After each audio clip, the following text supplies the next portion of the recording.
séance d'aujourd'hui, j'avais prévu à l'origine de parler de l'anisotropie dans la graine de la Terre, mais j'ai un peu réorganisé mon cours.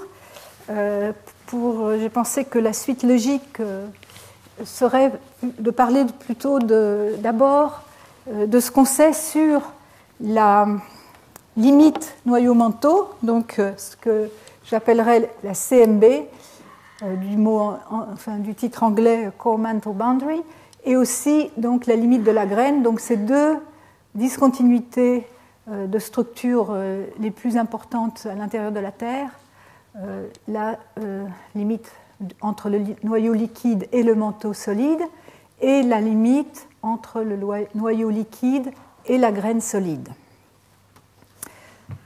Mais alors, il y avait quelques questions au cours précédent m'ont fait penser que je devrais peut-être commencer par un rappel très bref sur les lois de propagation des ondes sismiques dans les milieux stratifiés. Donc, je vais rapidement vous faire un rappel. C'est tout à fait comme en optique, sauf qu'en optique, on a un seul type d'onde, alors que pour les ondes élastiques, il y a donc deux types d'ondes, les ondes de compression et les ondes de cisaillement. Alors ça complique un peu les choses, mais c'est pas. Mais les lois sont les mêmes. Donc il y a les lois de la réfraction, qui sont les lois. Alors d'abord, on va les regarder en géométrie plane. Donc vous avez une interface entre deux milieux dont les vitesses, disons, alors ça peut être les vitesses des ondes P par exemple, ou les vitesses des ondes S, mais disons un seul type d'onde pour l'instant. Donc dans le milieu du dessus, on a une vitesse des ondes V1 et une densité ρ1, et dans le milieu d'en dessous, on a une vitesse V2 et une densité ρ2. On représente ces ondes de deux manières différentes, soit par leur front d'onde, qui sont indiqués ici sur la gauche, et donc on va indiquer, ça c'est la direction de propagation perpendiculaire au front d'onde, et on la marque par le vecteur de l'onde, K, et l'angle d'incidence par rapport à la verticale, qui sera I1 dans le milieu 1 et I2 dans le milieu 2. Donc au passage de l'interface, la direction de propagation change, la direction du front d'onde change. Et en termes de direction de propagation, donc on a ici l'angle I1 et l'angle I2, ces angles sont reliés très simplement par la loi de Descartes, qui est que les rapports des sinus des deux angles est égal au rapport des vitesses.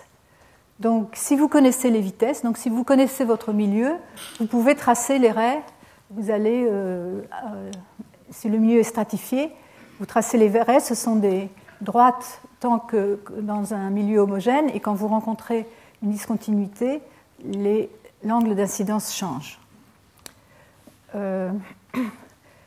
Et en particulier, ceci implique qu'il y a une constante du ray, dans ce ray infinitésimal le long duquel se propage l'onde, et ce ray est caractérisé par ce qu'on appelle le paramètre du ray, c'est le rapport sinus I sur la vitesse, qui est donc une constante à partir de cette relation-là. On le voit bien.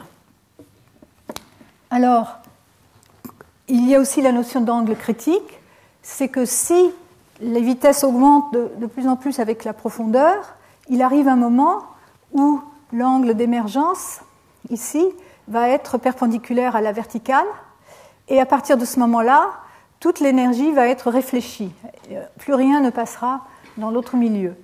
Et donc, cet angle d'incidence est appelé l'angle critique, et au-delà de l'angle critique, le ray est totalement réfléchi, il n'y a plus de transmission. Donc, c'est une notion importante. Donc, on est donc en présence de trois types d'ondes, et les ondes incidentes sur une discontinuité. Ici, je montre un exemple, je montrais avant un exemple où je ne précisais pas si c'était une onde de cisaillement ou une onde de compression. Ici, c'est pour une onde de cisaillement. Notez, habituez-vous à cette notation. Les vitesses des ondes S, donc des ondes de cisaillement, souvent on les note bêta, et les vitesses des ondes P, on les note alpha. Et donc ici, on a, pour une onde de type SH, c'est une onde S polarisée dans le plan horizontal, on a donc le raid incident, l'onde transmise ou réfractée, et l'onde réfléchie. Et donc l'angle de réflexion est égal à l'angle d'incidence, c'est une autre loi bien connue. Et donc ensuite, on peut calculer, on sait comment calculer quelle partie de l'onde va être transmise et quelle partie de l'onde va être réfléchie. Donc ici, on considère une onde d'une certaine longueur d'onde lambda. La longueur d'onde, c'est la vitesse de l'onde multipliée par la période. Et pour les ondes sismiques, tout ça se note en secondes et en kilomètres par seconde. Les vitesses sismiques typiques sont de l'ordre de 3 à 10 km par seconde. Et les périodes, pour ce qui concerne les ondes qu'on observe au niveau global, c'est de l'ordre de 1 seconde pour les ondes de volume, de l'ordre de 1 seconde à, disons, 50 secondes en moyenne. Il y a des ondes de plus longue période, mais l'essentiel des plus longues périodes est sous forme d'ondes de surface. Donc ici, vous voyez une onde incidence de longueur d'onde lambda 1 dans un milieu de vitesse V1. En franchissant cette discontinuité entre les deux milieux, elle va changer de longueur d'onde puisque la vitesse va changer et une partie va être transmise avec un coefficient de transmission T12 et une partie va être réfléchie, donc va revenir dans le milieu d'où elle vient avec un coefficient de réflexion R12. Et ces coefficients de transmission et de réflexion dépendent de plusieurs facteurs, des vitesses, des contrastes de densité et aussi de l'angle d'incidence. Et on sait calculer ceci pour des milieux élastiques généraux. Donc, dans un milieu toujours à géométrie plane où la vitesse croît avec la profondeur, le ray va progressivement s'incliner de plus en plus vers l'horizontale, puisque l'angle d'incidence va être de plus en plus grand, jusqu'à l'angle critique, et après l'angle critique, il va remonter jusqu'à la surface. Ceci, c'est une géométrie qu'on aime bien utiliser quand on travaille dans un cadre local, donc à des distances de quelques centaines de mètres, des kilomètres, ou peut-être des dizaines de kilomètres, mais au-delà d'une centaine ou 200 kilomètres, il faut prendre en compte le fait que la Terre est sphérique, donc qu'on est en géométrie sphérique, donc ça change un peu les relations, comme on va le voir bientôt.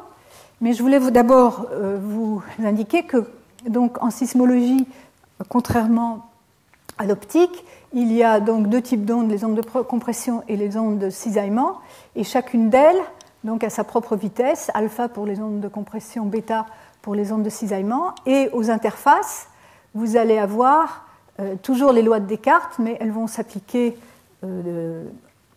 comme les vitesses ne sont pas les mêmes pour les ondes P et les ondes S, les angles d'émergence vont être différents pour les ondes S et pour les ondes P. Et aussi, les ondes S vont toujours émerger un peu moins horizontalement que les ondes P. Et vous allez avoir la possibilité d'une réflexion simple. Donc ici, onde P se réfléchit en onde P.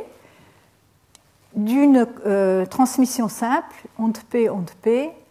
Mais aussi, vous pouvez avoir une conversion à l'interface d'une onde P en une onde S. Et vous pouvez aussi parfois observer une onde convertie réfléchie, c'est-à-dire elle est P, puis elle se réfléchit sous la forme d'une onde S. Et donc on a des combinaisons assez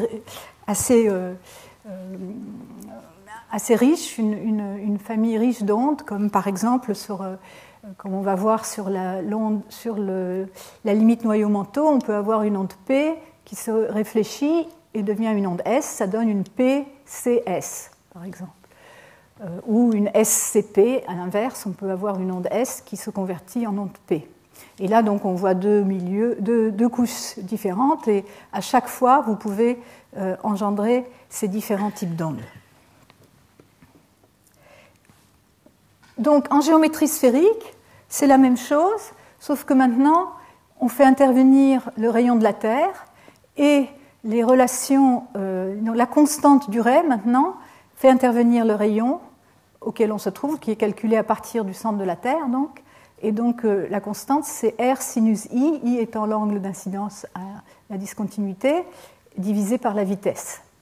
Et donc, à l'incidence, on a l'angle d'incidence et la vitesse dans le milieu supérieur, et juste en dessous, on a bien sûr l'angle d'incidence, l'angle d'émergence et la vitesse dans le milieu inférieur, et cette quantité-là est constante, ce qui également permet donc de tracer les raies.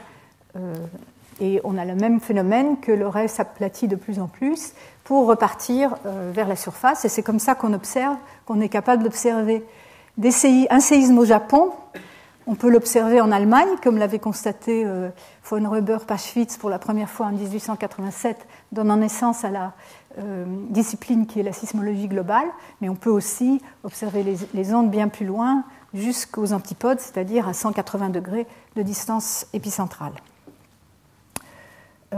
Et aussi, le paramètre du ray, on peut montrer qu'il est égal au rapport à la pente de la courbe qui mesure le temps de propagation en fonction de la distance d'observation. Donc la distance mesurée en termes d'angle à partir du centre de la Terre, mesurée sur la surface. Bon, ça c'est simplement des expressions, je ne vais pas entrer dans les détails du calcul, mais que ce soit en géométrie plane à gauche ici ou en géométrie sphérique, on dispose d'expressions qui permettent de relier la distance au paramètre du ray et à la vitesse. Ici la vitesse est notée C, on change souvent de notation, mais, le temps de parcours donc, et si Z est la profondeur maximale de pénétration du ray, donc la profondeur à laquelle il retourne vers la surface, le temps de parcours est 2 fois l'intégrale de la surface à la profondeur maximale de cette quantité qui dépend de la vitesse et du paramètre du ray. Et ceci donne aussi lieu à une relation qui permet d'avoir le temps de propagation en fonction de la distance. Et si on connaît le modèle de vitesse, donc la C de Z, la vitesse en fonction de la profondeur, et le paramètre du ray, donc on prend un ray particulier avec un angle d'incidence particulier à la surface, on sait calculer cette relation entre le temps de parcours et la distance à laquelle on l'observe. En géométrie sphérique, c'est la même chose. La notation des distances, en général, c'est delta, distance angulaire, et on calcule de la source sismique, qui n'est pas forcément à la surface, donc c'est pour ça qu'on prend un rayon R1, et oui, en fait, R1, c'est ici on inverse, donc R1 c'est le rayon minimum, donc le rayon auquel le ray est complètement réfléchi, rebrousse, et R0 c'est le rayon à la surface de la Terre, le rayon à laquelle on observe ce ray, cette onde. Et là aussi, c'est pareil, la seule chose qui intervient, c'est la vitesse et le paramètre du ray, et bien sûr, en fonction de la profondeur pour un modèle de Terre qui ne dépend que de la profondeur, donc un modèle à symétrie sphérique. Voilà, donc ça, c'est les relations toutes de base. Maintenant, je vais passer donc à parler plus précisément aux propriétés de la limite noyau-manteau et de la limite noyau-liquide-grain. Je vais parler, pour la limite noyau-manteau, je vais parler de son rayon. On m'a posé la question la dernière fois, et c'est ça qui m'a fait penser qu'il fallait commencer par ça. Et ensuite, ce qu'on sait sur son ellipticité et la topographie, donc les variations par-dessus la sphéricité et l'ellipticité, qui sont l'ellipticité étant l'écart à la symétrie sphérique le plus simple, dû essentiellement à la rotation de la Terre sur elle-même. Et à la limite noyau-manteau, on parlera aussi de rayon d'ellipticité. Et je passerai un peu de temps sur le contraste de densité entre le noyau externe et la graine, qui est un paramètre important du point de vue géodynamique, comme je vous le dirai. Donc, la limite noyau-manteau, c'est la discontinuité la plus importante dans la Terre. Il est à noter, c'est notable, que le saut de densité est de 4,3 grammes par centimètre cube, ce qui est 1,5 fois plus que le saut de densité entre la surface de la Terre et l'atmosphère. Donc c'est quand même une discontinuité extrêmement importante. Bien sûr, elle joue un rôle important dans la dynamique.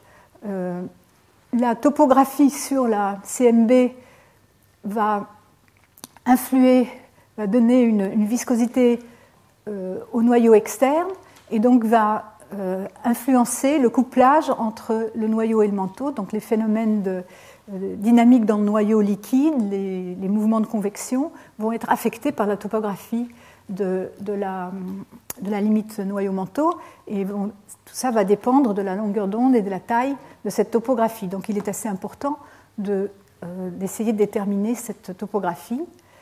La topographie elle-même, elle est induite par la dynamique du manteau, c'est-à-dire les hétérogénéités latérales qui existent dans le manteau solide de la Terre. Donc je vais en parler un peu aussi, une petite introduction. En particulier, dans le manteau, à la base du manteau, il y a une zone très hétérogène qu'on appelle la désgonde. C'est les derniers à peu près 200 km avant la limite noyau-manteau. Et cette zone désgonde, on sait qu'elle est très hétérogène du point de vue de ses propriétés élastiques et qu'elle a des hétérogénéités de très longue longueur d'onde.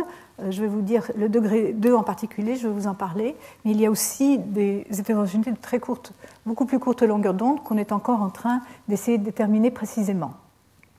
Il y a aussi la possibilité que de l'autre côté de la limite noyau-manteau, donc pas du côté du manteau mais du côté du noyau, il y ait une structure qu'on appellera anormale du côté du noyau externe, une structure que certains ont proposé qu'elle aurait un peu de rigidité. Le noyau externe est en principe liquide, mais il est possible que juste à la base, en haut de ce noyau externe, et peut-être aussi juste en bas, donc à la limite de la graine, il y ait une couche certainement plutôt fine, mais qui pourrait avoir une rigidité non nulle, les fluides ayant une rigidité nulle, par définition.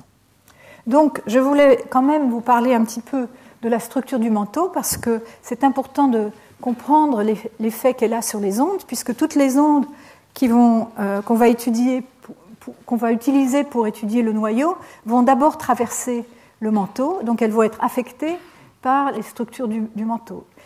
Donc, on a vu la dernière fois la structure moyenne de la Terre en couche d'oignon, donc les variations des propriétés élastiques avec la profondeur. Mais en plus de ces variations élastiques avec la profondeur, il y a aussi ce qu'on appelle des variations latérales, c'est-à-dire que quand on regarde à un niveau, à une profondeur donnée, ici vous avez des coupes dans la Terre à des profondeurs données, 100 km, 300 km, 600 km, tout ça c'est dans le manteau qu'on appelle supérieur, ensuite 1000 km et 2800 km, donc juste au-dessus de la limite noyau-manteau. Ce qui est représenté ici, c'est un des modèles tomographiques récents qui permettent de faire l'image des variations latérales de la structure ici en cisaillement. Ce sont des vitesses, ce qu'on représente ici, ce sont les vitesses de cisaillement qui sont mesurées par rapport à une moyenne, un modèle moyen, donc par rapport à une constante. Le 0, c'est le modèle moyen, le modèle à symétrie sphérique, et on dessine ici les variations en pourcent de la vitesse par rapport à ce modèle de référence. Les conventions de couleur, c'est quand les vitesses sont plus lentes, elles sont rouges, et quand elles sont plus rapides, elles sont bleues. Ça correspond au fait qu'on interprète ces variations de vitesse en première approximation comme indiquant des variations de température. C'est une interprétation un peu simpliste parce que les variations de composition influent aussi, mais au premier ordre, c'est une bonne approximation de premier ordre de penser que tout ce qui est bleu représente des températures plus froides et tout ce qui est rouge correspond à des températures plus chaudes.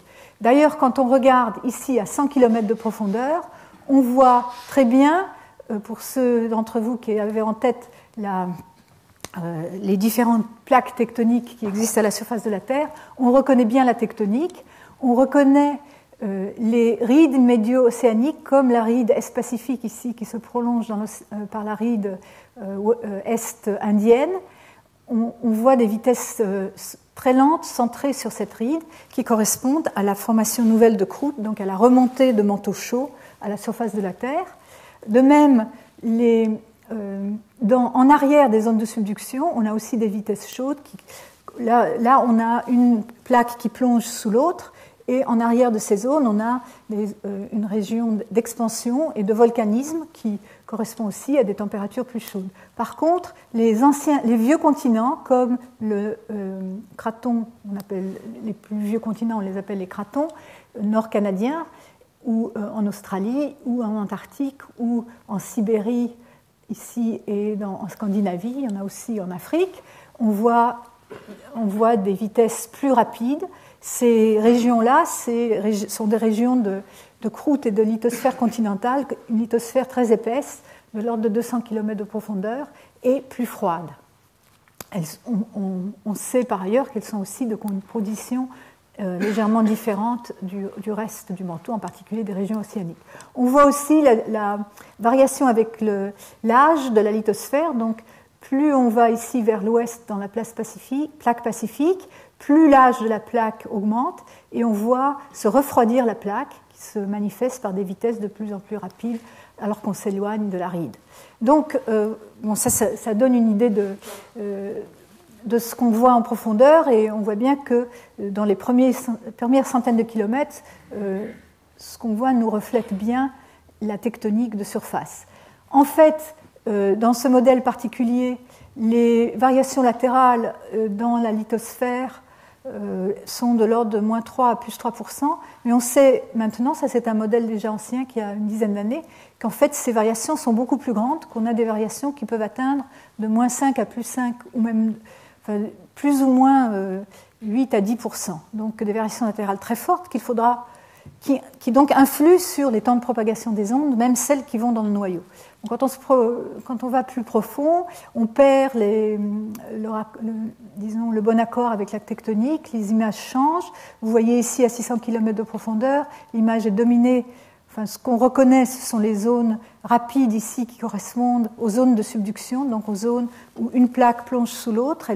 On peut les suivre par la sismicité jusque vers 700 km de profondeur. Mais ce sur quoi je voulais surtout attirer votre attention, c'est ce qui se passe juste au-dessus de la limite noyau-manteau, donc dans cette région qu'on appelle la désgonde, ici à 2800 km, donc à peu près 90 km au-dessus de la limite noyau-manteau. On voit une structure complètement différente, avec des très grandes longueurs d'onde, et deux structures très lentes, centrées plus ou moins équatorialement sur le centre du Pacifique et sous l'Afrique. On appelle ces structures les superpanaches parce qu'on pense qu'elles sont associées avec des courants montants de matière, mais on sait aussi qu'elles doivent avoir une composition chimique différente parce qu'elles ont, par des méthodes sismologiques, on a pu montrer qu'elles ont des bords très abrupts. Or, si c'était seulement des variations latérales de température, on s'attendrait, parce que les températures sont gouvernées par les lois de diffusion, à des variations relativement lentes et on ne verrait pas des bords très raides comme on les voit. Donc ces structures-là sont à la fois de très grande longueur d'onde. La structure on regarde volontiers ce genre de carte dans le domaine spectral, donc dans le domaine des longueurs d'onde, et c'est indiqué ici. Donc ici, en fonction de la profondeur dans le manteau, les différentes longueurs d'onde exprimées en termes de degré angulaire, c'est le degré d'une décomposition en harmonique sphérique, qui est la décomposition naturelle de toute fonction sur une sphère. Et donc ces harmoniques sphériques, qui sont des fonctions dérivées des fonctions de Legendre, ont des degrés. Les plus grandes longueurs d'onde ont des faibles degrés. Ici, vous voyez près de la limite noyau-manteau, l'importance, donc ici l'échelle n'est pas montrée, mais ce qui est rouge c'est fort et ce qui est bleu et ce qui est faible, c'est l'importance de ce degré 2 qui est en fait qui est le fait qu'on voit vitesse rapide, lente, lente. On a une espèce d'alternance rapide, lente, lente, qui est vraiment caractéristique de cette structure à la base du manteau, qui est tout à fait fascinante, en fait. Bon, on voit aussi la structure est très hétérogène ici dans le manteau supérieur, surtout au-dessus de 200 à 300 km de profondeur, qui marquent les hétérogénéités liées à la lithosphère. Par contre, dans le centre du manteau, on dit que les hétérogénéités sont de moins grande longueur d'onde. On voit plutôt un spectre blanc, donc toutes les longueurs d'onde à peu près représentées, et aussi faiblement. L'autre chose à noter, c'est que l'amplitude des hétérogénéités latérales, c'est donc leur force en termes de variation latérale de vitesse, est très forte donc dans cette couche limite, si on veut, pour la circulation dans le manteau, et aussi dans la couche limite inférieure, ce que je montre dans la figure ici. C'est l'amplitude moyenne, donc au sens statistique, en pourcent de la vitesse en fonction des hétérogénéités latérales de vitesse en fonction de la profondeur, pour différents modèles tomographiques qui ont été construits par différents groupes avec des données différentes, etc. On voit très bien l'ampleur des anomalies est très forte près de la surface, puis diminue dans l'ensemble du manteau, mais augmente à nouveau dans cette fameuse zone des secondes. Là, j'ai reproduit encore cette distribution très caractéristique des hétérogénéités dans des secondes. Donc tout ça, c'est ce qu'on sait maintenant. La tomographie sismique du manteau est née vers la fin des années 70. On en est à peu près à la 3e génération des modèles tomographiques qui deviennent de plus en plus précis.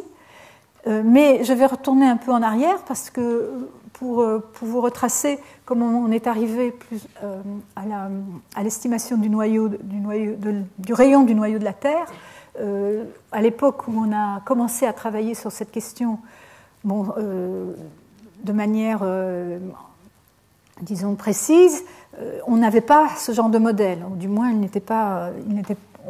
on savait qu'il y avait des variations latérales, mais on ne les connaissait pas.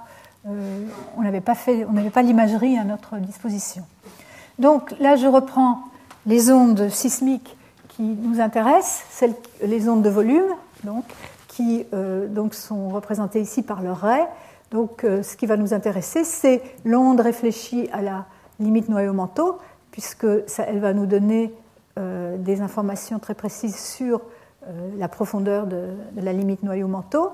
Mais il y a aussi les ondes réfractées, donc les ondes P qui vont soit passent par la graine, donc c'est les ondes PK grand IKP ou PKP DF, c'est la branche DF de ces ondes du noyau, soit les ondes qui traversent le noyau externe seulement, c'est donc la branche BC, et jusqu'à être tangente, ici c'est le point C, donc le point de diffraction de ces ondes.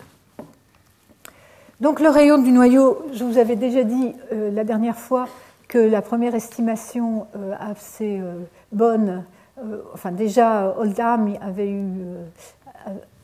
n'était pas très très loin du but, mais Gutenberg en avait déterminé le rayon à 3471 km en utilisant la distance de diffraction des ondes P, donc la distance à partir de laquelle les ondes P ici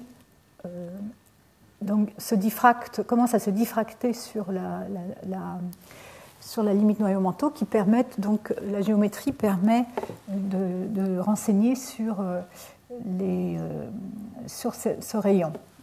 Ensuite, pour être plus précis, Jeffreys en 1939 a proposé d'utiliser non seulement ces ondes P, mais aussi les PCP, donc les ondes réfléchies sur la limite noyau-manteau, ces ondes-ci, qui, et à partir de là, a obtenu une valeur de 3473 plus ou moins 4,2 km par seconde. Et ça, c'est à partir des ondes de compression. Puis avec les ondes de cisaillement, en ajoutant les ondes de cisaillement, les ondes réfléchies, il a obtenu un rayon de 3473 plus ou moins 2,5 km par seconde. pour utiliser ces méthodes, il faut connaître, bien sûr, la structure radiale en vitesse du manteau, qui a été précisée de plus en plus donc par l'itération successive des modèles. Mais à partir des années 50, cette structure, 50-60, cette structure moyenne de la Terre, donc en symétrie sphérique, était assez bien connue. Par contre, on commençait dans les années 60 à se rendre compte qu'il y avait par-dessus des hétérogénéités latérales. Et donc Taggart et Engdahl, en 68, ont ajouté à ces mesures, ont fait des corrections, de ce qu'on appelle des corrections de station, c'est-à-dire qu'on prend les résidus, donc on part les temps de propagation de ces ondes par rapport à un modèle radial. La différence, on appelle ça le résidu, et on regarde les résidus en fonction de tous les séismes, donc de tous les azimuts autour d'une certaine station. Et cette correction moyenne donne une idée de l'hétérogénéité qui correspond à ce qu'il y a juste en dessous de la station. Et donc en faisant ceci, il obtient un rayon un peu plus élevé de 3470, plus ou moins 2 km. Alors, très brièvement, ensuite, donc, Hales et Roberts, pour essayer de minimiser l'effet des hétérogénéités latérales du manteau, ont eu l'idée de ne pas prendre les temps de parcours absolus, donc ne pas prendre seulement le temps PCP, par exemple, comparé à un modèle de PCP calculé, mais de prendre les temps différentiels entre l'onde PCP et l'onde P, ou l'onde SCS et l'onde S, qui permettent de s'affranchir un peu des effets des hétérogénéités latérales. Bon, ici, je n'ai dessiné que l'onde PCP, par exemple, mais vous pouvez imaginer qu'à cette station-là, il y a aussi une onde P qui traverse ici comme ceci.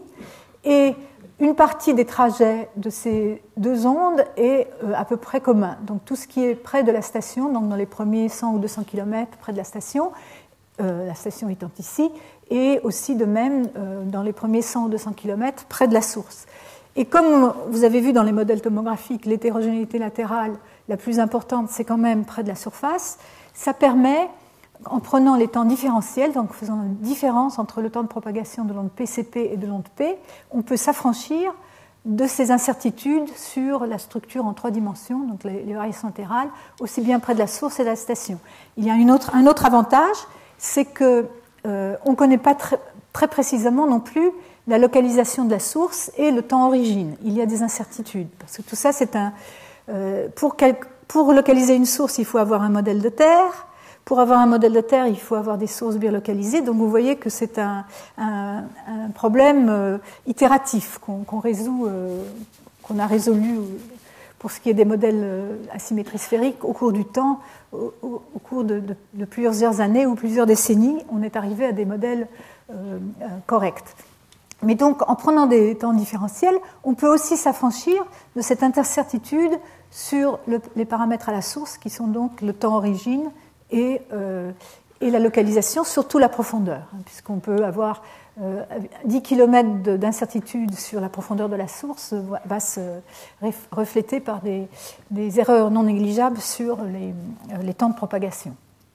Donc, pour utiliser donc, ici, avec les temps différentiels, ils ont obtenu des rayons du noyau plus importants, de l'ordre de 3490 km, 3486 ici, suivant le modèle de manteau utilisé. Ils avaient à leur disposition plusieurs modèles à symétrie sphérique qui n'étaient pas tout à fait identiques. Donc pour faire ce genre de calcul, je vous dirai très rapidement, on choisit, c'est un problème non linéaire, pour déterminer le rayon de la Terre, de la CMB, pardon. On choisit une valeur de départ de ce rayon, donc on devine quelle peut être, donc on peut prendre la valeur de Gutenberg par exemple comme première approximation.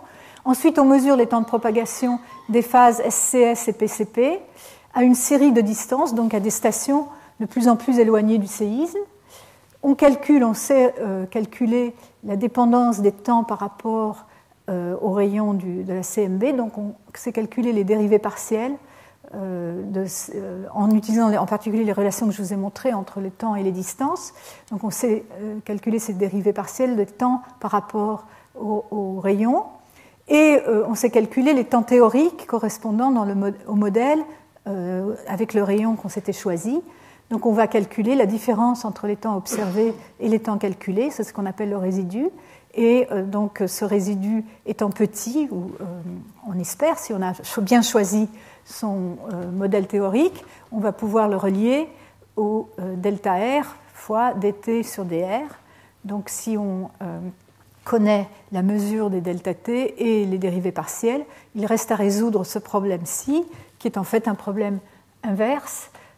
C'est un problème très souvent rencontré en géophysique, le problème de minimisation de résidus pour obtenir la perturbation delta R. Donc on va résoudre le problème sur l'ensemble des observations, donc sur toutes les stations qu'on a observées. On a donc un temps calculé et un temps observé correspondant à la station I. La différence étant le résidu, on veut minimiser la différence entre ce résidu et donc la perturbation qu'on recherche, la perturbation du rayon multipliée par cette dérivée partielle KI. Et donc c'est un problème qu'on résout en général par la méthode des moindres carrés. Et je note que donc les résidus dépendent de la source, donc de sa localisation, sa profondeur, son temps origine, et des hétérogénéités latérales du manteau, et aussi de la topographie, si elle existe, de la CMB. Donc c'est un problème qui va nous mener à une détermination du rayon avec une certaine incertitude liée à l'incertitude sur toutes ces quantités-là. Une autre façon de déterminer le rayon de la CMB est à partir des mesures des fréquences des modes propres de la Terre. Je vous ai parlé des modes propres de la Terre très brièvement la dernière fois. Ce qui est remarquable, c'est que pour les modes propres de la Terre, les fréquences centrales sont des caractéristiques de la structure. Elles ne dépendent pas de la source. Il y a pas mal de complexité dans les mesures des spectres des modes propres, mais les fréquences centrales, quand elles sont bien mesurées, donc sur un grand nombre de trajets entre sources et stations sur l'ensemble de la Terre, on peut montrer qu'elles donnent bien les fréquences correspondant à la Terre moyenne, donc à la Terre qui ne dépend que de la profondeur. Et ceci, ça a pu être fait à partir des années 60, surtout avec les données du grand séisme de Chili, c'est le séisme de 1960 qui avait une magnitude 9,6, c'est encore jusqu'à nos jours le séisme le plus gros qui ait été enregistré de manière instrumentale de manière instrumentale. On a donc des instruments que depuis la fin du XIXe siècle, donc ce n'est pas forcément le plus gros séisme qui puisse exister sur la Terre, mais il est plus fort même que le séisme de Sumatra qui a eu lieu donc en 2004 et qui avait une magnitude de 9,3, est plus fort que celui de Japon dont on va parler dans la séance du Todai Forum, qui était de magnitude 9. Les modes propres, bien sûr, on peut penser qu'ils sont très sensibles à la limite noyau-manteau. En particulier, il y a deux types de modes. Il y a les modes sphéroïdaux qui correspondent en gros aux ondes de compression et les modes toroïdaux qui correspondent aux ondes de cisaillement. Les modes toroïdaux n'ont pas d'énergie dans le noyau liquide, comme ça correspond à du cisaillement. Donc en rassemblant un ensemble de données sur les modes sphéroïdaux et sur les modes toroïdaux, on va être très, très sensible aux rayons du noyau externe. Mais donc, dans cette étude, il faut aussi obtenir une solution qui satisfasse à la fois les données des fréquences propres de la Terre et les données des temps de propagation des ondes de volume. Ceci parce que même si vous avez mesuré de nombreuses fréquences propres de la Terre, c'est quand même un problème inverse, donc on n'a pas toutes les données, on n'a pas une solution unique en général. Donc on peut trouver un certain nombre de modèles de Terre qui vont convenir. Et donc plus on apporte de contraintes et plus on va avoir une mesure précise du rayon de la Terre. Et donc en particulier, il est important de combiner les mesures par mode propre de la Terre et les ondes de volume. Mais donc ça ne suffit pas en fait comme contrainte. Et donc en général, parce il faut encore que la distribution de densité en fonction de la profondeur soit raisonnable, c'est-à-dire qu'on ne peut pas avoir une distribution de densité moyenne de la Terre où il y ait des densités plus fortes au-dessus de densités moins fortes, parce que dynamiquement, ça ne peut pas marcher, vous auriez, les structures finiraient par se retourner. Donc on fait une hypothèse raisonnable de densité en fonction de la profondeur, et on fait ça en utilisant l'équation de Adams-Williamson que je montre ici. C'est une relation c'est une relation entre les vitesses sismiques et la densité dans l'intérieur de la Terre, en supposant une Terre asymétrie sphérique, composition homogène et en équilibre hydrostatique, et que la compression à l'intérieur de la Terre, donc les pressions augmentent avec la profondeur, régulièrement avec la profondeur, que cette compression se fait de manière adiabatique. Et donc on résout un système d'équations tout simple. On a l'équation qui relie la pression, donc dans un fluide en équilibre hydrostatique, à la densité et à l'accélération de la gravité. On introduit ce qu'on appelle le paramètre sismique phi, c'est la différence entre le carré de la vitesse des ondes P et 4/3 du carré de la vitesse des ondes S, et qui est, lui, relié directement au coefficient de compressibilité, au module de compressibilité divisé par la densité. Vous vous souvenez qu'on avait donné des expressions de la vitesse des ondes P et des vitesses des ondes S en fonction du module du cisaillement et du module de compressibilité. Et pour les ondes S, elles ne dépendaient que du module de cisaillement, et en particulier quand dans les liquides, c'est 0. Et pour le module de compressibilité, et pour les ondes de P, elles dépendent à la fois du modèle de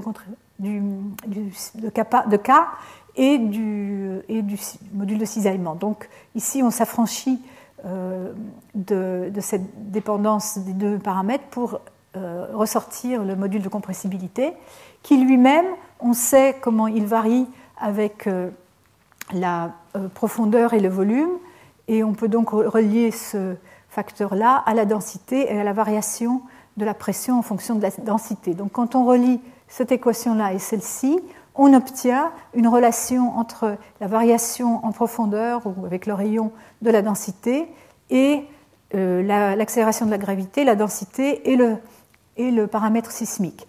Donc ceci vous donne donc bien, si vous avez un modèle sismologique donc, avec des vitesses des ondes P dans ondes S, vous en déduisez la variation avec le rayon du module phi, donc du paramètre sismique, comme on l'appelle.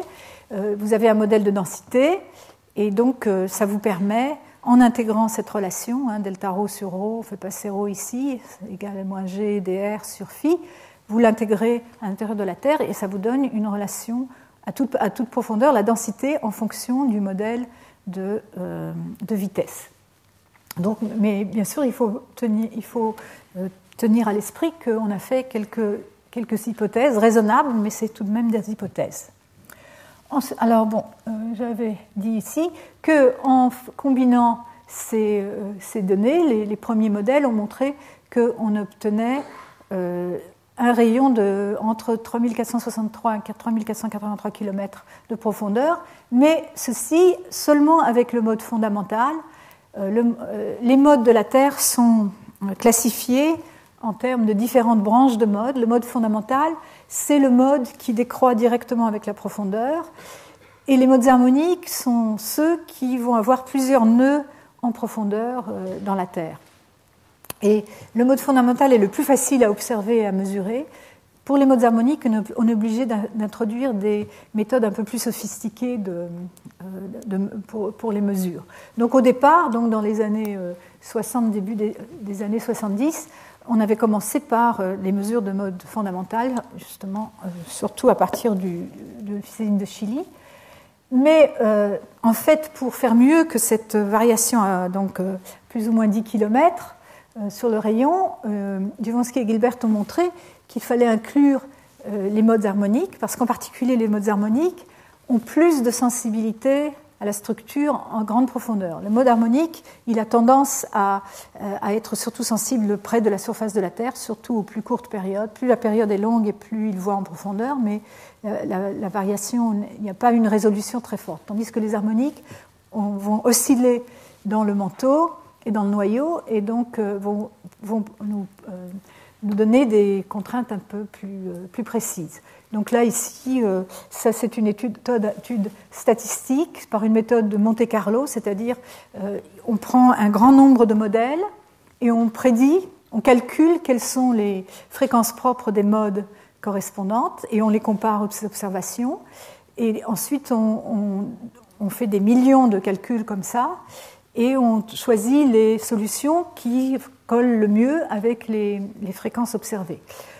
Donc ici, ils avaient pris comme modèle de départ différents modèles qui avaient été obtenus uniquement à partir des variations sur des modèles qui avaient été obtenus précédemment, donc en variant le rayon du noyau entre plus ou moins 10 km à partir du rayon de référence de 3473 km, et en y ajoutant les données d'onde de mode harmonique qui avaient été mesurées par ces auteurs-là, dans cet article-là, on voit qu'on peut contraindre ce rayon beaucoup mieux, et on voit qu'il trouve quelque chose de l'ordre de 3488 km. Alors faites attention, ne notez pas cette valeur, elle est fausse, parce qu'en fait, il y avait une erreur à cette époque-là, bon ça c'est pour la petite histoire, il y avait une erreur dans les expressions théoriques qui permettaient de relier les fréquences propres de mode, ou surtout leur perturbation des fréquences propres de mode par rapport à un modèle de référence, à la structure interne. Il y avait une erreur de signe. C'était une erreur de signe un peu subtile, ce qui fait que le résultat n'était pas complètement faux, mais en fait, il était quand même faux, et ça a été trouvé. Il y a un article de John Woodhouse en 1974, c'est un théoricien très fort, théoricien sismologue très fort, qui a écrit un article sur le principe de Rayleigh qui est utilisé dans cette théorie des perturbations pour calculer les fréquences propres, et qui a montré cette erreur de signe, et donc on a pu rectifier. Donc eux, ils avaient trouvé 85 plus ou moins 3, mais la valeur moderne, qui est celle des modèles PREM, le Preliminary Reference Earth Model, dont je vous ai parlé la dernière fois, qui est toujours un très bon modèle de référence, qui a été construit à partir des modes propres et des temps de propagation. Le rayon, c'est 3480. Un autre modèle dont je vous ai aussi parlé, qui est un très bon modèle pour tout ce qui est des ondes du noyau, a un rayon pratiquement similaire. Par contre, moi, jusqu'à ce jour, je ne sais pas répondre exactement à la question de l'incertitude sur ce rayon. J'ai dit la dernière fois que c'était moins de 1 km. Après avoir revu la littérature, je pense que c'est peut-être un peu plus, certainement plus ou moins 1 ou 2 km. Alors, l'ellipticité donc le rayon, c'est une chose, mais on sait que la Terre est en rotation. En première approximation, elle prend une forme hydrostatique, donc une forme d'ellipsoïde. On sait calculer l'ellipticité correspondant à ce qu'elle devrait être si la Terre était parfaitement dans un équilibre hydrostatique. Et on peut mesurer par différentes manières l'ellipticité. On la mesure par des mesures astronomiques, à partir des nutations, donc des variations de la position de l'axe de rotation de la Terre autour d'un axe fixe.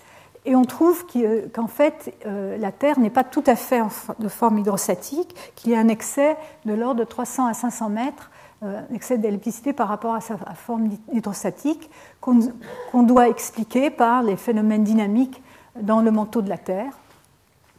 On peut aussi avoir accès à l'ellipticité de la CMB, donc de la limite noyau-manteau, à partir des données sismologiques, donc en combinant les ondes réfléchies sur la limite noyau-manteau et les ondes réfractées, PKP. Mais pour ça, il faut, aussi bien pour l'ellipticité que d'ailleurs pour les variations de topographie de plus courte longueur d'onde, il faut penser à cette structure latérale très marquée dans cette couche des secondes du manteau. Et donc, pour avoir avoir des renseignements sur la topographie de la CMB assez correcte, il faut aussi prendre en compte ces variations latérales. Donc au cours du temps, les gens ont successivement donc, ajouté des types de données, pris en compte cette structure latérale, et ensuite ajouté les ondes PKKP, je vais vous les montrer leur trajet dans un instant, qui elles, sont très sensibles à la topographie de la limite noyau-manteau, mais beaucoup moins sensibles, pratiquement pas sensibles à la désgonde. Donc elles peuvent permettre de dissocier, de séparer les effets de ces deux facteurs, mais elles ont le désavantage qu'elles sont très difficiles à observer parce qu'elles n'ont pas une amplitude très forte et elles sont en plein dans la coda d'autres types d'ondes sismiques plus fortes. Les modes propres peuvent aussi nous renseigner sur l'ellipticité et la topographie, mais leur inconvénient, c'est que au premier ordre, du moins ce qu'on sait bien faire de manière précise, il nous renseigne uniquement sur ce qu'on appelle la structure d'ordre pair, c'est-à-dire la structure qui est symétrique par rapport au centre de la Terre. Les modes propres, vous pouvez concevoir comment on fabrique les modes propres. Ce sont des ondes de surface qui se propagent autour de la Terre dans tous les sens, et au bout d'un certain temps, elles vont former des ondes stationnaires. Ces ondes stationnaires vont donc être surtout sensibles à la structure moyenne le long du grand cercle dans lequel elles se sont propagées. Et donc c'est une structure qui est symétrique par rapport au centre de la Terre. Donc quand on étudie les hétérogénéités latérales à l'intérieur de la Terre par les modes propres, on voit surtout donc, la partie symétrique par rapport au centre de la Terre des structures. La partie antisymétrique, donc qui n'a pas son pendant de l'autre côté de la Terre, est beaucoup plus difficile à observer par les modes propres. Bon, ceci dit, c'est quand même très, très important, et en particulier pour l'ellipticité, qui est une figure asymétrie par rapport au centre de la Terre, c'est très bon, mais il y a aussi il faut prendre en compte les sensibilités des modes propres avec la structure du manteau entier, pas seulement de la désgonde. Donc voilà, alors pour les ondes de volume, donc de nouveau, je rappelle les ondes PCP, donc les ondes réfléchies à la limite noyau-manteau, les ondes PKP qui sont les ondes transmises, et il y en a 3 types.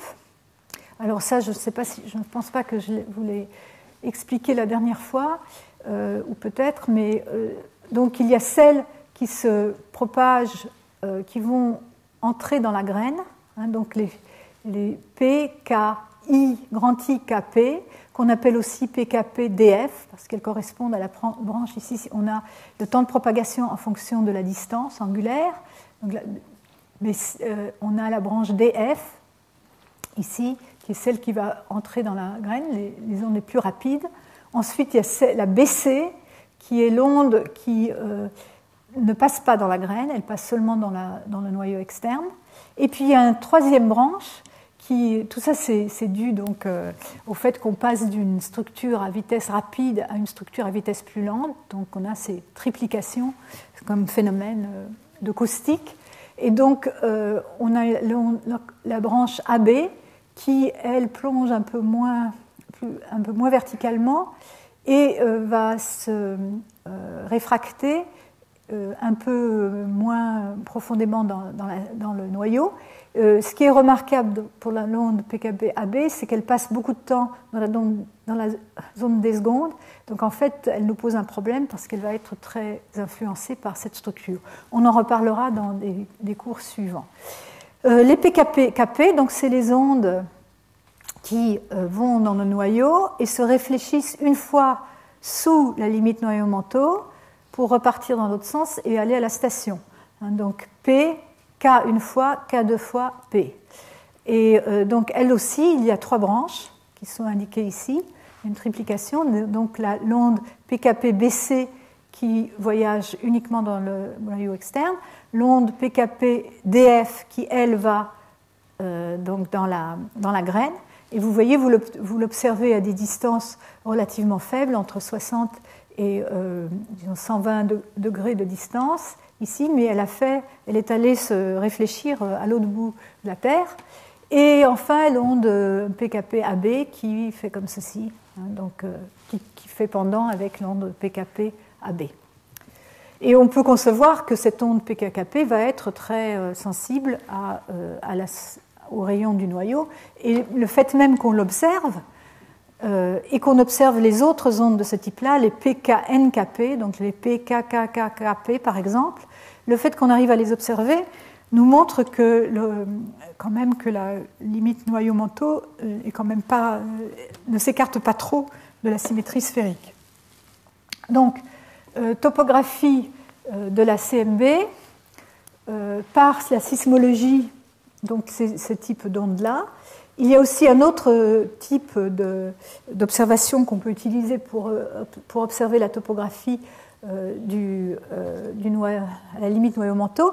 C'est ce qu'on appelle la topographie dynamique et qu'on observe à partir de la mesure de gravité à la surface de la Terre. Donc le géoïde, ce qui représente les écarts de la gravité par rapport à ce qu'elle devrait être si la Terre était un ellipsoïde en équilibre. On sait calculer l'équilibre moyen de la Terre, et ces écarts par rapport à ça, donc c'est ce qu'on appelle le géoïde, qui se mesure en mètres, qui se mesure en unités de longueur, et aussi la tomographie du manteau. Donc ce genre de méthode, on va convertir les variations latérales de vitesse sismique en variations latérales de densité en utilisant des relations standards qui permettent de relier les vitesses et les densités qui peuvent être calculées à partir de mesures expérimentales sur les minéraux terrestres, sur les matériaux terrestres. Elles sont valables surtout dans le manteau supérieur, avec plus d'incertitude dans le manteau inférieur. Et il faut aussi introduire un modèle radiaire de viscosité pour calculer cette topographie dynamique. J'en parlerai un peu plus tout de suite, un peu plus tard. Donc la topographie de la limite noyau-manteau à partir de la CMB, on a au tout cours du temps trouvé qu'il pouvait y avoir à très grande longueur d'onde, donc des longueurs d'onde de plus de 4000 km, une topographie de 4 à 10 km donc de longueur d'onde. Mais les modèles qui ont été obtenus au cours du temps et jusqu'à aujourd'hui sont très différents. En particulier, on pense que la raison pour laquelle on n'arrive pas à vraiment faire des cartes très précises est due au fait qu'il y a beaucoup de régions non échantillonnées par les ondes de volume concernées et qu'on a du mal à résoudre les trade-offs avec la structure dans la des secondes. Il y a beaucoup de sources de contamination, les incertitudes sur la source, l'hétérogénéité du manteau, on en a déjà parlé. En plus des topographies de longue longueur d'onde, il y a aussi des topographies de courte longueur d'onde, mais qui sont sans doute de faible amplitude, ne dépensant pas de l'ordre de 300 à 500 mètres à une longueur d'onde de 10 km. Donc, regardons rapidement comment peut-on obtenir cette topographie. On la mesure les résidus des temps de propagation des ondes réfléchies qui sont exprimés ici en fonction du paramètre du rayon et de ce paramètre état qui est le rayon divisé par la vitesse. Donc ça provient de toutes ces relations de temps de propagation en fonction de la position du ray en profondeur. Mais ce qui est intéressant, c'est que les ondes transmises, elles vont avoir aussi une relation du même type, mais on va faire intervenir cette fois-ci le paramètre état, donc R sur V, au-dessus, plus et au-dessous de la discontinuité. Et la raison pour laquelle je montre ceci, c'est que en fait, les ordres de grandeur de ces anomalies de temps de propagation dues à la topographie de la limite noyau-manteau sont du même ordre de grandeur, mais elles ont des signes opposés. Donc, si vous combinez les ondes réfléchies et les ondes transmises, vous allez avoir une meilleure précision de la topographie. Par exemple, si on prend un cas simple d'incidence verticale, donc dans ce cas-là, leur paramètre du ray est 0, pour une topographie d'1 km, donc une variation du rayon à une certaine longueur d'onde de 1 km, on s'attend à avoir une variation du temps de propagation de l'onde réfléchie de moins 0,15 secondes et de l'onde réfractée, donc de l'ordre de 0,1 seconde. Donc, c'est à peu près le même ordre de grandeur, mais celle-ci a un signe moins. Donc ceci avait été exploité pour la première fois dans la fin des années 80. Ici, je montre le travail de Morelli et Duvonsky en 87. Alors, en haut, donc vous avez ici à gauche les cartes obtenues en utilisant que les ondes réfléchies, PCP. À droite, celle obtenue avec les ondes transmises, l'onde BC, donc celle qui ne voyage que dans le noyau liquide, elle n'interagit pas avec la graine. Ici, vous avez la distribution des points de réflexion de la PCP. Et ici, des points d'entrée dans le noyau de l'onde PKP. Donc cette figure-là, elle devrait avoir une symétrie par rapport au centre de la Terre, puisqu'il y a un point d'entrée et un point de sortie. Et vous voyez tout de suite que la distribution n'est pas uniforme du tout, en particulier qu'il y a des trous énormes dans les océans et en particulier dans l'hémisphère sud. Et c'est un peu moins marqué pour ce cas-là, mais c'est quand même très fort. Et ça, c'est une situation qui existait en 87, mais 25 ans plus tard, on a encore le même problème. Pratiquement. Tout ça à cause du fait qu'on n'a pas assez de stations dans les océans, en particulier dans les fonds d'océan. Ici, ce sont donc les cartes qu'ils ont obtenues. Donc, vous voyez, l'échelle ici, c'est moins 5 à plus 5 km. Et ces cartes sont quand même assez différentes. Moins 5 km, ça veut dire une dépression. Ça veut dire que le rayon du noyau est plus faible.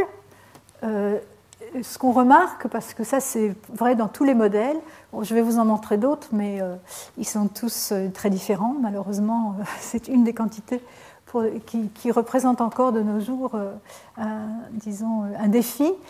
Mais tous, dans la région de l'Ouest Pacifique ici, montrent une dépression. Ça correspond à la région où vous avez les plaques plongeantes, la plus grande masse de plaques plongeantes dans la Terre.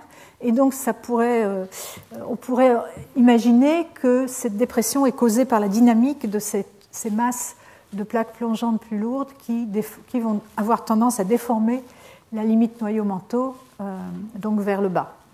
Mais le reste des modèles n'a pas énormément de cohérence. Quand ils ont utilisé, à la fois, quand ils combinent les PCP et les PKP, ils obtiennent d'abord, on remarque qu'en fait, dans cette étude-là, ils obtiennent un rayon du noyau un peu plus faible que celui de Prem, 3477 au lieu de 3480. Ils obtiennent donc topographie de plus ou moins, disons, 5 km. Et ce qui est important, c'est qu'ils disent qu'ils arrivent à expliquer les données PCP mieux quand ils font ensemble PCP et PKP que quand ils font PCP tout seul. Tout ça, sans doute dû au fait de ce signe différent entre les effets sur l'onde réfléchie et sur l'onde transmise. Voilà, ça c'est une comparaison des modèles. Vous voyez que c'est ici des composés en harmonique sphérique de degré 4, c'est-à-dire en grande longueur d'onde, pour un peu lisser les petites perturbations qu'on ne contrôle pas très bien. Moi, s'il a été remarqué à l'époque qu'il y avait quand même une correspondance un peu suspecte entre les variations observées, les variations obtenues dans ces cartes et les points et la distribution des points de rebond ou de pénétration dans le noyau par les PCP et PKP, ce qui avait été remarqué par Proliam et Stark. Vous avez ces trous dans l'océan Pacifique et l'océan Indien qui semblent correspondre justement aux zones où le rayon du noyau est plus grand. Donc c'est un problème important. Il y a eu d'autres travaux. Ici, Dorbos et Hilton, 2 ans plus tard, ont ajouté l'onde PKKP, donc qui, elle, permet... Et ils ont ajouté aussi... donc, ils ont inverti à la fois pour la topographie de la limite noyau-manteau et pour les variations latérales dans une couche limite dans le manteau, donc dans la déseconde, où ils ont choisi arbitrairement de 20 km d'épaisseur. Pour ce travail-là, c'est pas important. L'épaisseur n'est pas importante. On peut échanger l'épaisseur de cette couche limite avec la vitesse moyenne dans cette couche ou la perturbation moyenne dans cette couche. Mais donc, ils ont averti pour les deux en, faisant fort du fait que l'onde PKKP est plus sensible à la topographie qu'à la structure des secondes, ce qui permet de séparer les deux. Vous voyez aussi ici qu'ils ont cette dépression au-dessous donc, de l'Ouest Pacifique, comme l'autre modèle, mais le reste du modèle, bien sûr, il est représenté de manière différente, mais ne ressemble pas beaucoup. Ici, ce sont des modèles plus récents, où ces auteurs ont pris toutes les données qu'ils avaient, les données de bulletins de temps de propagation qui sont fournis au International Seismological Center qui se trouve en Grande-Bretagne et qui rassemble toutes les mesures de temps de parcours de toutes les ondes qui peuvent être mesurées en observatoire. C'est un effort qui dure depuis les années 60 et qui rassemble des millions et des millions de mesures de temps de propagation des ondes. De nos jours, on est maintenant, les modèles qu'on détermine, on les détermine plutôt à partir des formes d'ondes, on mesure soi-même les temps de propagation sur des données large bande, mais cet ensemble de données est encore très précieux. Les erreurs de mesure sont compensées par la grande quantité de données qui existent. Alors ici, ils ont combiné les données d'ondes P, PCP, un modèle du manteau et la topographie du noyau externe, et aussi ils ont regardé si vous voyez de la structure dans le noyau externe. Donc ici, c'est quelques modèles différents. Ici, uniquement les ondes P, PCP, en faisant l'hypothèse d'un manteau isotrope en 3 dimensions. Ici, ils ont introduit l'anisotropie dans le manteau. L'anisotropie, c'est la propriété que les ondes se propagent à des vitesses différentes suivant leur direction de propagation. On en reparlera.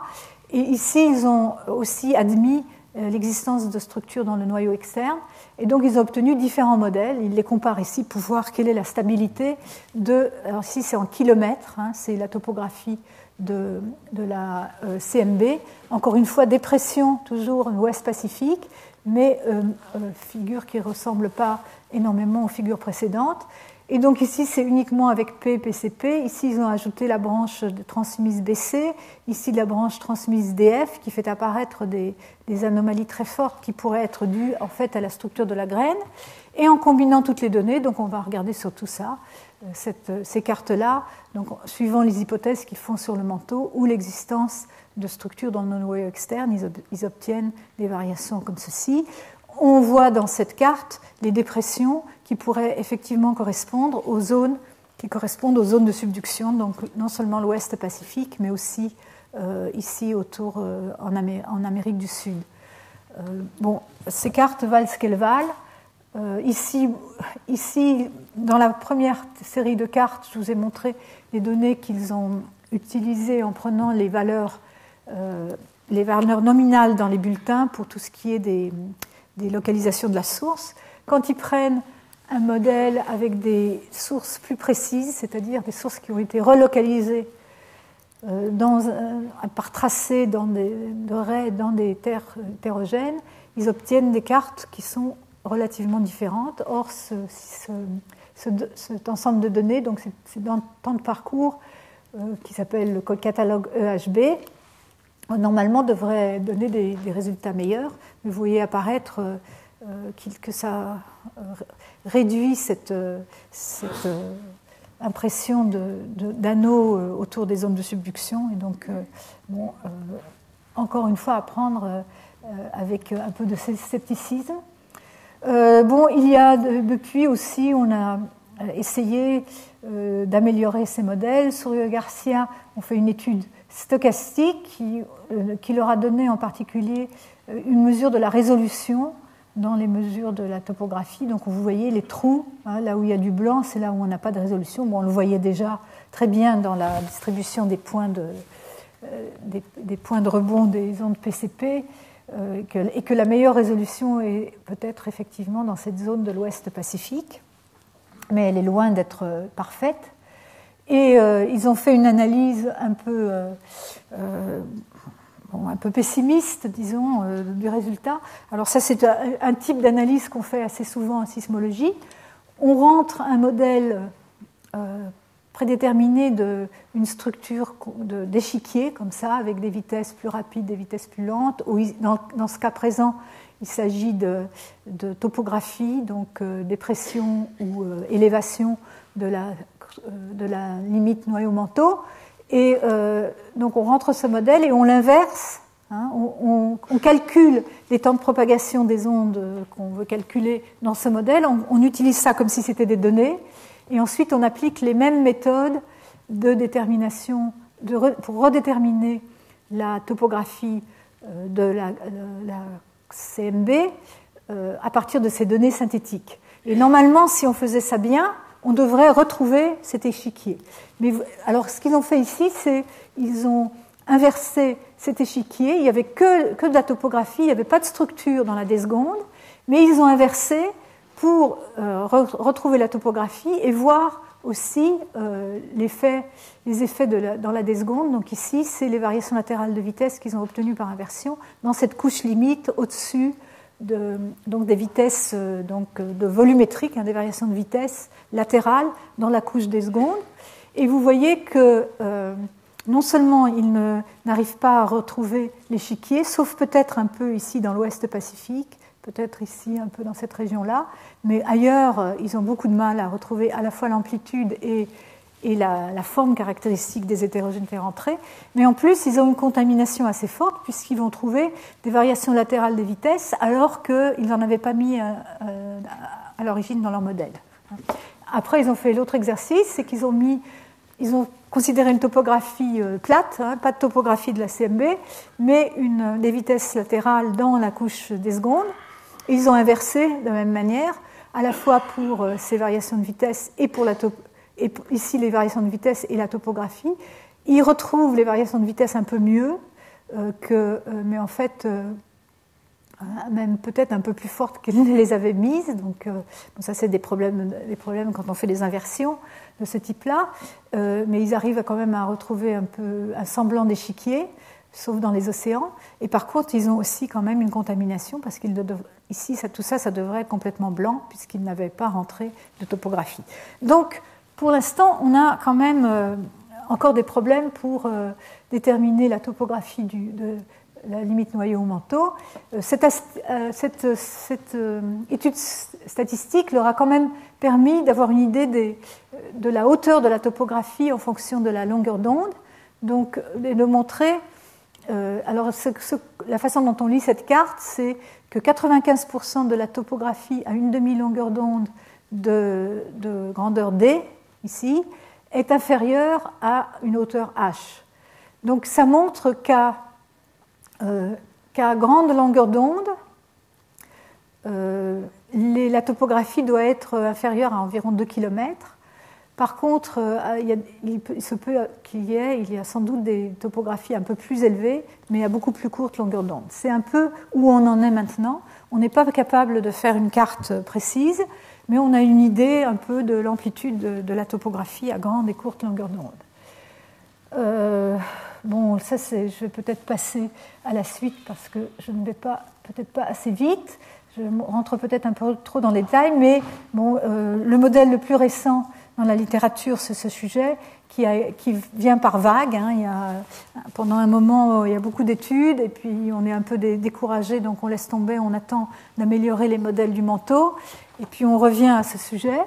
Mais donc le dernier, ici c'est l'échantillonnage à la CMB par différents types d'ondes dans cette dernière étude.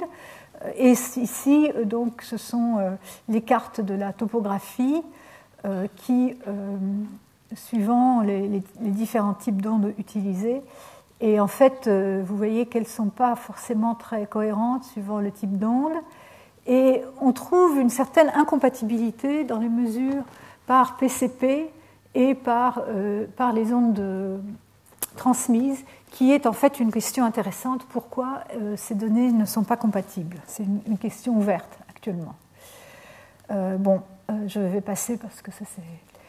Alors, donc question ouverte. Alors donc l'autre façon de calculer, c'est à partir de la topographie dynamique. Donc je vous avais dit qu'on peut à partir d'un modèle tomographique du manteau, convertir ce modèle en modèle de densité, y ajouter un modèle de radial de viscosité et calculer d'un point de vue dynamique quelles vont être disons, les fluctuations des topographies des discontinuités induites par la dynamique, c'est-à-dire les courants montants ou les courants descendants associés à ces variations de densité. Là, je n'ai pas de figure à montrer, mais quand on a une variation de densité, une densité plus forte qui va descendre, elle va avoir tendance à défléchir une discontinuité vers le bas, et alors que la densité elle-même va produire une plus grande gravité, le fait que la discontinuité est défléchie vers le bas va diminuer cette gravité. Donc la balance des deux est un phénomène assez délicat parce qu'on fait la différence de deux effets d'à peu près la même amplitude. Mais il existe une formulation analytique pour regarder ça. Et plus récemment, il y a des modèles numériques de circulation mantélique qui permettent d'introduire aussi des variations latérales de viscosité. On sait que la viscosité varie énormément à l'intérieur de la Terre. On sait par exemple qu'à la surface, les plaques sont rigides, donc une viscosité très grande, mais les limites des plaques, elles, sont très déformables, donc avoir une viscosité très faible. Et donc il est important de prendre en compte ce genre de variation latérale. Donc ça, c'est une figure du géoïde tel qu'il était observé en 85, mais pour ce qui est des grandes longueurs d'onde, ici, donc c'est les degrés 2 à 6 du développement en harmonique sphérique, ça n'a pas changé énormément. Donc ça, c'est le géoïde observé, donc c'est les hauteurs du géoïde par rapport à l'ellipsoïde de référence avec des contours tous les 20 mètres. Et ici, ce géoïde a été corrigé pour les effets très forts des zones de subduction. Vous voyez, ça change un peu, mais on voit encore mieux un degré 2 dominant, donc plus, moins, un peu comme on le voyait dans la déseconde par la sismologie. Et donc, ça, ce sont les noyaux de sensibilité dans la théorie qui permettent de relier le géoïde aux effets de densité dynamique dans l'intérieur du manteau. Et donc, suivant la longueur d'onde et suivant qu'on prend une composition uniforme du point de vue chimique ou qu'on prend une stratification chimique dans la Terre, on va avoir des noyaux de sensibilité un peu différents. Vous voyez, ils changent de signe suivant la longueur d'onde et donc la profondeur. Et donc la topographie dynamique qui avait été obtenue à l'époque obtenait quelques kilomètres de topographie. Alors ici, c'est la topographie qu'on peut obtenir aussi à la surface de la Terre, mais ici, à la CMB, on obtient de l'ordre de 2 à 3 kilomètres de topographie. Mais encore une fois, cette forme de topographie ne ressemble pas à la plupart des images qu'on obtient par la sismologie. Et ensuite, les modèles plus récents de topographie dynamique ont tendance à observer une topographie beaucoup plus importante aux grandes longueurs d'onde, de l'ordre de 10 km. Ce qu'on a vu n'est pas vraiment compatible avec la sismologie qui ne nous donne pas des cartes très précises, mais on sait qu'on ne peut pas avoir plus d'environ 3 à 4 km de topographie à grande longueur d'onde. Et pour donc diminuer cette topographie dynamique, il est important d'introduire l'effet des variations latérales de viscosité dans le manteau, le fait qu'il y a des variations chimiques et que les superpanaches, donc, que je vous ai montré dans la déseconde, ces grandes anomalies rouges, là, chaudes, à la base du manteau, seraient plus denses, que non seulement seraient plus lentes, mais seraient aussi plus denses parce qu'elles seraient de composition chimique différente. Si c'était que de la température, elles seraient moins denses. Si elles étaient plus chaudes, elles devraient être moins denses, mais on pense que leur base est en fait plus dense parce qu'elles sont de composition chimique différente. Probablement, elles ont une plus forte concentration en fer, mais ce n'est pas encore démontré. Et puis aussi, il faut introduire une zone de plus faible viscosité dans la déseconde, et à ce moment-là, on arrive à réduire cette topographie dynamique pour l'aligner un peu plus sur les méthodes sismiques. Mais on voit bien qu'en ce moment, on est en train d'essayer que ces deux disciplines renseignent l'une l'autre. La sismologie donne quelques contraintes, et ensuite la dynamique utilise certains des résultats de la sismologie pour en déduire des conséquences sur la dynamique. Donc ici, voilà, ça c'est un exemple d'un modèle numérique récent.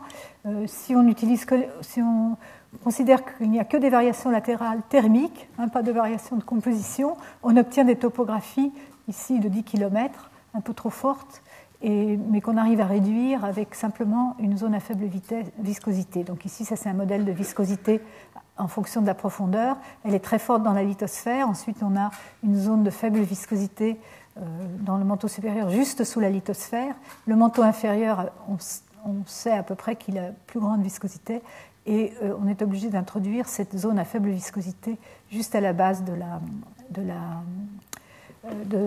du manteau, qui, du point de vue sismique, pourrait correspondre aussi à certaines observations qu'on pourrait faire, par exemple de l'atténuation des ondes, mais qu'on ne sait pas encore faire de manière précise actuellement. Bon, alors maintenant, on a parlé de la CMB. Parlons un peu de la graine. Donc, pour la graine, c'est toujours les mêmes ondes qu'on va utiliser, mais on va aussi utiliser des ondes réfléchies sur la limite de la graine, qui, on peut concevoir bien que la différence des temps de propagation entre ces deux ondes-là va être surtout sensible à la structure du noyau externe et aux topographies de la graine et peut-être du noyau externe. Alors effectivement, les temps différentiels, pourquoi temps différentiels ? Parce qu'on veut s'affranchir des hétérogénées latérales dans le manteau du côté de la source et du côté de la station, et aussi des incertitudes sur les paramètres à la source. Donc on va de préférence utiliser ces temps différentiels.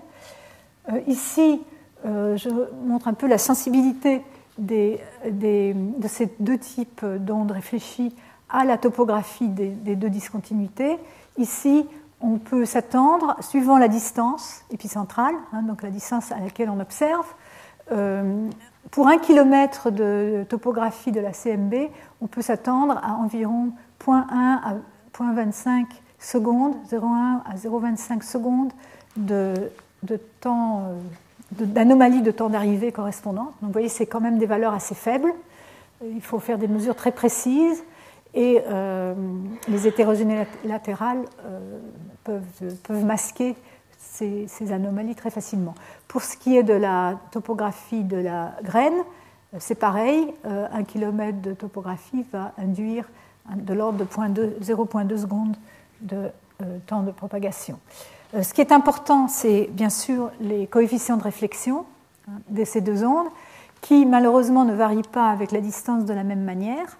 L'onde PCP est la mieux réfléchie autour de 50 à 60 degrés de distance, alors que l'onde est ensuite diminue, et à partir de 90 degrés, on n'a plus d'onde réfléchie, ça va être les ondes diffractées, et ensuite les ondes converties, ou les ondes transmises. Par contre, l'onde réfléchie sur la graine, elle, à sa plus forte amplitude dans le domaine pré-critique, a incidence verticale et passe par un minimum vers 70 degrés de distance épicentrale et ensuite augmente à des distances post-critiques qu'on pourra utiliser pour certaines études de la graine. Donc, vous voyez que pour observer à la fois PCP et PKI-KPP, on a un peu de mal de trouver autour de ces distances-là, c'est peut-être la distance optimale. Donc, en fait, on fait appel à des méthodes de sommation de traces. Donc, on utilise des réseaux de stations régionaux, donc beaucoup de stations sur une petite région de quelques centaines de kilomètres, par exemple, d'ouverture ou de rayon. Et ici, vous avez des exemples. La fréquence optimale pour étudier ces ondes, c'est autour d'une seconde, de 1 Hertz. Et ici, c'est des exemples pour le PCP à gauche et pour PKI-KP sur la droite, pour un réseau, un réseau qui est utilisé dans le International Monitoring System, c'est le réseau international de de surveillance des explosions atomiques. Ce réseau, ce système a un certain nombre de réseaux très performants, très axés justement pour détecter et localiser de manière précise les explosions nucléaires qui de nos jours sont de très faible magnitude. Il y a rarement, ce seraient les explosions nucléaires qui ne devraient pas avoir lieu, et elles ont des magnitudes plus faibles que des équivalentes magnitudes sismiques, moins de 4, ou plutôt moins de 3 en général, donc elles sont très difficiles à observer de loin. Donc on utilise ces réseaux pour amplifier le signal, mais on peut utiliser ces réseaux aussi pour étudier les ondes du noyau. Et donc là vous voyez, ça c'est pour les ondes PCP un exemple, à 32 degrés de distance épicentrale pour PCP, et cette onde-là, la petit p PCP, c'est parce qu'il s'agit d'un séisme profond. Donc un séisme, je n'ai pas noté la profondeur, mais il doit être à plus de 100 km de profondeur, on pourrait le calculer. S'il y a des sismologues dans la salle, vous pouvez calculer la profondeur. C'est l'onde qui s'est réfléchie, qui est partie de la source et qui allait vers le haut au lieu d'aller vers le bas, et s'est réfléchie une fois à la surface de la Terre, et ensuite est repartie comme onde PCP. Et donc elle arrive plus tard, puisqu'elle a un trajet un peu plus long. Et ces ondes-là, en fait, sont utilisées la comparaison des temps de propagation nous donne une très bonne idée de la profondeur du séisme. Et donc ici, c'est une seule trace dans le réseau, et ici une sommation linéaire, donc on prend tous les enregistrements et on les somme suivant la courbe de propagation des ondes PCP, des vitesses de propagation en fonction de la distance. Et on obtient c'est donc la trace sommée qui, voyez-vous, fait disparaître certaines ondulations. Ici, on voit apparaître l'onde PCP bien mieux. Il existe d'autres méthodes plus performantes qui sont des méthodes non linéaires de sommation des traces. Ici, c'en est un exemple qui s'appelle Phase Weighted Stack. Donc on somme en mettant certains coefficients qui dépendent de la phase dans le domaine spectral, de la phase à un instant donné dans chaque enregistrement. Pour l'onde PKIKP, c'est encore plus important. Vous voyez que une trace unique, on la voit assez mal, et pourtant, je pense que ce sont des traces déjà filtrées dans un domaine de fréquence autour de 1 Hz. Par contre, une sommation linéaire met en évidence l'onde PKIKP, et une phase et une sommation non linéaire plus performante, là, ressort très bien.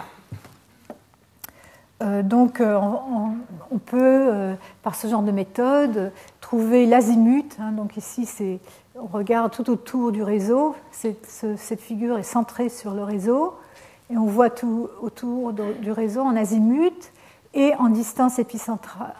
En distance, ici, on va pouvoir localiser d'où vient l'énergie. Et donc, pour la PCP et pour la PKIKP, et utiliser ces informations pour avoir des meilleures mesures des temps de propagation. Et conclusion, dans une étude qui était récente basée là-dessus, c'est que la plupart des anomalies s'expliquent par l'ellipticité et les variations latérales de manteau. Donc on n'a pas besoin d'invoquer quoi que ce soit d'autre. Ça implique aussi que la topographie de la CMB, ça la contraint à être moins de 3 km.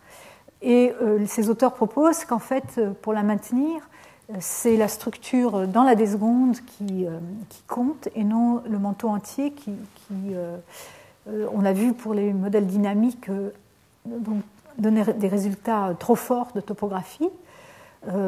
Ils disent que des ondulations de 200 km dans la déseconde donneraient donc des variations du haut de la déseconde, donc de la limite supérieure de la déseconde de 200 km donnerait 2,5 km de topographie qui serait compatible avec les estimations. Donc ça, c'est une proposition qui n'a pas été confirmée. Et par contre, en l'absence de topographie, les hétérogénéités dans le noyau externe seraient estimées à de l'ordre de 1%. Alors je voudrais mentionner ça parce qu'on y reviendra de nombreuses fois. Le noyau externe est supposé être fluide, donc d'avoir une rigidité nulle. Ceci parce que c'est un lieu, le noyau liquide est un lieu très dynamique.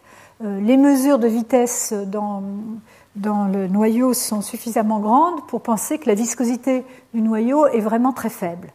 Et les dynamiciens à l'heure actuelle pensent que le noyau externe est incapable de soutenir ou de supporter des variations de densité plus grandes que 10 puissance moins 9, des variations latérales de densité plus grandes que 10 puissance moins 9. Or, des hétérogénéités de vitesse dans le noyau externe de 0,5 à 1%, on peut concevoir qu'elles sont associées avec des vitesses, des hétérogénéités de densité. Quand on prend des relations, comme on connaît, les relations qu'on connaît entre les vitesses et les densités des matériaux, du fer et puis des matériaux légers qu'on peut trouver dans le noyau, on va avoir des variations de densité correspondantes aussi de l'ordre de 0,5 à 1%.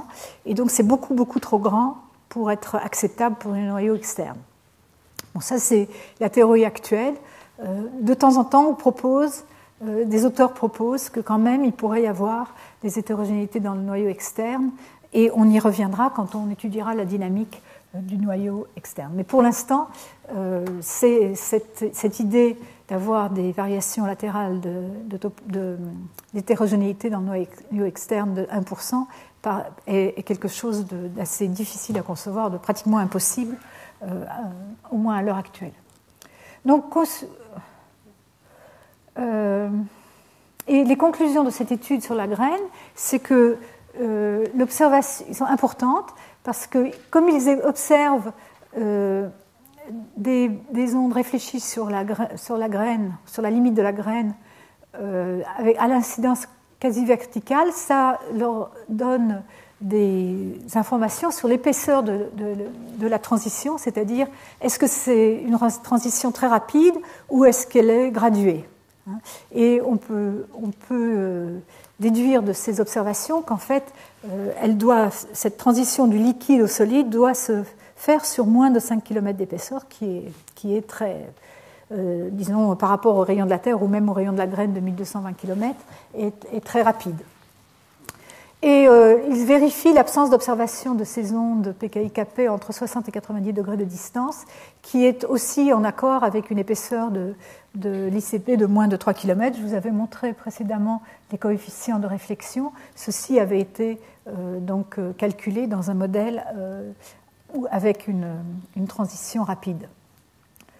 Donc maintenant parlons plus de la graine. Le rayon de la graine, il est déjà 4 heures.